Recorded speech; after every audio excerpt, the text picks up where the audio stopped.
franchise likes to come up with some extra things. Color variants of morphers and figures, different types of bikes, but some of these things never get released on the show. Some have features that are nice, that they deserve to be in the series. There's many reasons why they don't do them. Some are very complicated, they weren't designed to be built on a person. There's not enough time in the season to fit them in, and pretty much everything would have to be shot here, pushing out Sentai footage. Almost every season has had something that wasn't in the series. A few things are not particularly amazing, but a few of these I wish were. Thanks goes to Marcelino Vasquez for the suggestion. If you have an idea or topic you'd like me to cover, leave a comment below. I might use it in a future video. Scorpion creature. The concept is what I liked. What if Decker had to join forces with the Samurai Rangers for a short time? Him having a Zord would give different types of combinations and abilities to the Samurai Megazord.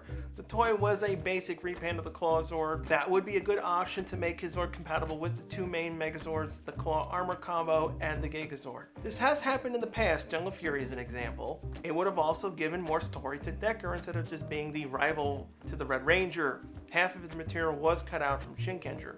If they had gone in this direction, it could have led to two different paths. One, he gets redeemed, turns good, maybe dies in honor, or the second choice, a huge plan to double cross the Rangers, his sword disabling all the other Zords once they let their guard down. Unfortunately, it'd be extremely expensive to do. It requires shooting original Megazord fights and building the Scorpion parts for the suits, plus lots of CG work for the Zord mode. I wish the series could do these things more often. It gives more flexibility to PR rather than being locked into what Sentai did. It's been done in the past. Lightspeed Rescue and SPD had shot original bits for their season finales.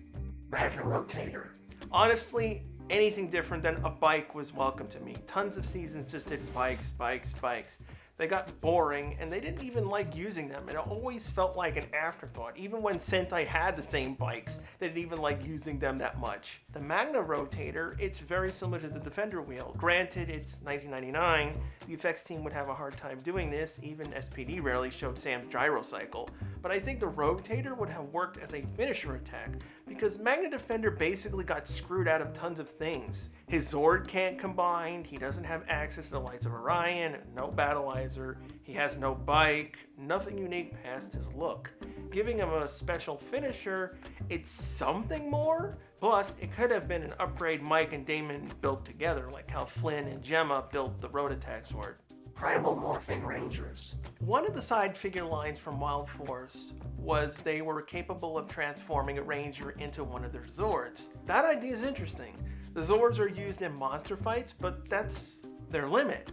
If this was a part of the season, the Zords could be combined with a Ranger so they can get access to armor and their abilities while fighting at human scale. Imagine Taylor using one of the Bear Zords, freeze or burn the monster. Transform into the animal till you have increased speed, fly, jump. If that was a theme in Wild Force already, it would have been one step further. The figures also gave them a different color scheme, plus the figures weren't bound by their animals. Lunar Wolf was able to transform into the Falcon. That would be a bonus, transforming into any of the Wild Zords that fit the situation. Merrick would have access to his 3 Zords at the start, or maybe even a bonus Nanaku power-up. Even possibly allow the reverse to happen. Rangers merge with the Zords in a Megazord fight so they have instant response time. This could have even spawned episodes like the team learning backstory through that bond. Astro Armor Rangers.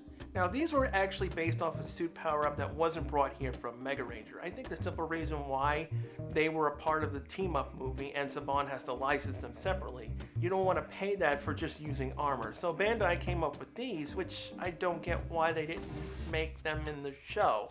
They basically acted like Tommy's Dragon Shield. It's a team power-up, I always liked those, and most Rangers had different designs. This would have been very useful in a lot of cases. They're in space all the time. This could have been their journey suit while traveling on the Galaxy gliders. It could give the gliders extra power or even more weapons. Most of the glider stuff was already US material. I think it would have been a nice power-up like it was introduced with the Astro Blaster weapon combos, just to give a little more space-like elements to the season. Ninja glider cycles. I like the gliders in Ninja Storm, but they didn't do much. They had no weapons, they were basically escape vehicles. This is technically in the show, Hunter had his, but the toy line also made them for the others. It would have been a cool way for the Rangers to do aerial fights with Shane on his Battleizer, maybe each one having different abilities based off their personal elements, like Dustin could shoot rocks, Tori's would do hydroblast, Blake might be like a spear strike, Cam a sonic pulse cannon. It seems fair for the teams to share tech. The Thunder Rangers powers could help Cam build these higher powered vehicles. It would have been better than the Dragon Force vehicle that came out of nowhere in the finale. Explorer Power Rangers. Kind of a big duh. You have a show that's space themed. The Rangers would have a special suit variant designed for it. Even Superman has spacesuits when working in the environment. The suits look like they were taken from VR Troopers. Each Ranger has a special weapon attachment, which was similar to the Battleizer. The chest is the shape of the Ranger's helmet. It's a full suit of armor. It looked very practical, even have solar panels for extra energy. The series could have used them under different types of episodes, like the dome loses air pressure, a problem in the engine room where Damon has to morph and get it under control, all the scenes with the jet jammers, the Galaxy Book episode, Damon repairing Trakina's ship, a boosted Battleizer mode, the fights on Miranoi's moon. The show did have a bigger budget than usual. It would have given that link to the space stuff even more. Maybe the lights gave them this power. Battleized Power Rangers. I've always said the Battleizers should be a team-wide ability, but making them unique to the Ranger is even better. I really like these designs. They were very creative, especially when the rest of the series follows a basic space theme. Well, besides that muscle part of Andros' Battleizer, I still don't get why that happened. Like, did the stock suit not work with the flying suit? Leo looked fine in the armor. I guess some things just work better as a toy. Each Battleized figure has different types of offensive weapons and armor. Blue looks like Space Sheriff Gavin with arm-mounted weapons, special visor.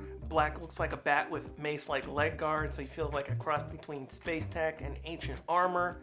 Honestly, these suits also work with Mega Ranger. That was video game themed. These designs mixing different eras of armor easily feel like video game upgrades. I really wish these Battleizers did exist. They were able to get the Red Ranger one to work. The others easily could have too. This is where an animated series would come in handy. You don't have to worry about stuff like this. I gotta ask though, why does Silver's Battleizer look like he's wearing a towel? Delta Morph ATV. You guys know my stance on ATVs. I don't care for them. I didn't hate the idea at first. When Dino Thunder did it with Tommy and Trent, it was new, cool, fine, but they only did so much with them. They ended up looking all the same. So them going through a few seasons got boring. Which brings me to these, specifically Blue and Shadows. If the ATVs had a flight mode, that would have set them apart from the rest. Honestly, they look better in flight mode. These could have been aerial vehicles only. These could have been the rest of the team's Battleizers. They have a similar look. The girls could have had these. Way better than the stupid SWAT truck that was used like twice. I wonder if the shape of the ATVs limited the designs they do, because Power Rangers is normally good in this area. We've had hundreds of bikes. Some bikes have had huge fronts, wide designs, lighting effects, but ATVs get a paint job and some fins. Mammoth, Triceratops, and T-Rex Rangers. You might not like this idea. It made perfect sense that the Paleo Max Megazord would have its own Rangers. I really wish they had done this. Obviously, they didn't have the money to hire 3 other actors. Plus, the team would be 10 Rangers, and that's very difficult to work with. I always had the idea of them being a power-up to the original 3 whenever they needed to use the Paleo Max. 1 or all 3 Rangers would switch to this mode. It grants them different weapons. Red already has the Rail Saber. The other 2 could get weapons inspired by the other terrain elements, like a track switch or fuel station, which would work with the RPM suit abilities. Monster focuses their attack on Scott. Switch track would make them miss. Fuel ability would boost everyone's weapon's fire rate, things like that. I really wish at least Red Ranger got the power up, just like Connor did with the Mezzodon Megazord. Tri-Battlized Power Ranger. The toy versions of this are actually better.